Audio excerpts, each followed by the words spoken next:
বলিউড আজও এই সহ অভিনেতাদের মিস করে। সবাইকে গল্প কথা ইউটিউব চ্যানেলে স্বাগতম। মাঝি ছাড়া যেমন নৌকা দিশাহীন, সেরকম সহ অভিনেতা ছাড়া কোনো সিনেমা কি ভাবা যায়? গত শতাব্দীর ৯এর দশকে এমনই কিছু সহ অভিনেতারা জনপ্রিয় হয়েছিলেন যারা আজ লাইমলাইট থেকে অনেকটাই দূরে।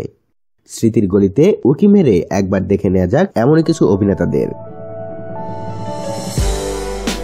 বিবি নং 1, চমৎকার থেকে খিলাড়ি এইসব ছবিতে তাক লাগিয়ে দিয়েছিলেন সহ অভিনেত্রী গুড্ডি মারুতি। সিরিয়াস ছবি হোক বা যে কোনো ঘরানা ছবি, সেখানে কমেডির আলাদা এক মাত্রা যোগ করেন এই অভিনেত্রী। অগুনতি ছবিতে অভিনয় করেছেন গুড্ডি। টেলিভিশনেও নানা ধারাবাহিকে তাকে দেখা গিয়েছে, সেখানেও নিজের অভিনয়ের দাপট দেখিয়েছেন গুড্ডি। তবে আজ সেরকম ভাবে আর দেখা মেলে না 50-এর গণ্ডি পার করা এই অভিনেত্রীকে। 90-এর ব্লকবাস্টার ছবি ইয়েস বস, দিল হ্যায় কে মানতা নেহি এইসব ছবিতে দেখা যেত রাকেশ বেদিকে। তারপর বহুদিন লাইমলাইট থেকে নিজেকে আড়াল করে রাখেন রাকেশ। আবার ফিরে আসেন টেলিভিশনে, আর সেখানেও নিজের সিগনেচার মার্ক করেছেন তিনি। ইদানিংকালে বেশ কিছু খবরের চ্যানেলে বিতর্ক সভায় দেখা যায় রাকেশ বেদিকে। কমেডিতে তার টাইমিং এর যে জবাব নেই, সে কথা বড় বড় দিকপালরাও স্বীকার করেছেন।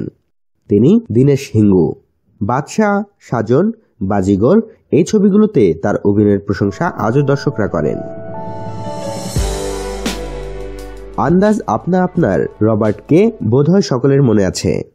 শুধু কমেডি নয়, সিরিয়াস অভিনয়েও নিজের জাত চিনিয়েছেন ভিজু খোটে। শোলে ছবিতেও গব্বরের পাশাপাশি ঘুরতে দেখা গিয়েছিল এই অভিনেতাকে। তবে ভিজু খোটের পরিচয় কেবল এই 2 ছবিতে সীমাবদ্ধ নয়, এক নাগারে তিনি অভিনয় করে গিয়েছেন বলিউডে। দুলহে রাজা হোক বা হোক সে সাজন চলে শ্বশুরাল, মায়ের ভূমিকাতেই বেশি দেখা যেত অভিনেত্রী অঞ্জনা মুমতাজকে, যদিও একসময় মুখ্য ভূমিকাতেও তাকে দেখা যেত। সিনেমা আর টেলিভিশন 2 জায়গাতেই কমেডিয়ান হরিশ পটেল সমান জনপ্রিয়। আজ আর সেইভাবে সিনেমা না করলেও টেলিভিশনে কাজ চালিয়ে যাচ্ছেন হরিশ পটেল। ম্যানে প্যার কিয়া হোক বা আন্দাজ আপনা আপনা এইসব ছবিতে তার অভিনয় আজও মনে রাখার মতো। তবে সিরিয়াস রোলেও তিনি সমান পটু ছিলেন। একটা সময় এমন ছিল যখন গোবিন্দর ছবিতে কাদের খান ছাড়া আর কারোর নাম মাথায় আসতো না। শুধু গোবিন্দ নন, আরো বেশ কিছু ছবিতে অভিনয় করেছেন কাদের খান। তবে দীর্ঘদিন ধরে শারীরিক অসুস্থতার জন্য লাইমলাইট থেকে একেবারে দূরে রয়েছেন কাদের। শুধু অভিনয় নয়, ছবিতে ডায়লগ লেখার কাজটাও কাদের চালিয়ে যেতেন সমানতালে। বাদশাহ ছবিতে রজক খানের অভিনয় বোধহয় সকলেরই মনে আছে। মূলত কমেডিয়ানের চরিত্রেই তাকে দেখা যেত। অভিনেতা হিসেবে তার শেষ ছবি সুলেমানি কিরা, তারপর আর তাকে দেখা যায়নি। গত বছর মারা যান এই অভিনেতা। ম্যানে প্যার কিয়া ছবিতে অভিনয় করে লক্ষ্মীকান্ত বর্দে তাক লাগিয়ে দিয়েছিলেন।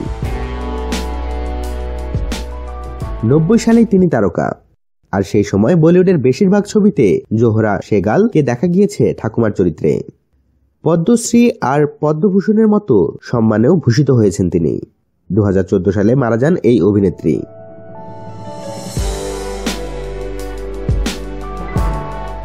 আমাদের গল্প কথা ইউটিউব চ্যানেলের ভিডিওগুলো যদি আপনাদের ভালো লেগে থাকে তবে সাবস্ক্রাইব করুন এবং বেল বাটনে চাপ দিন।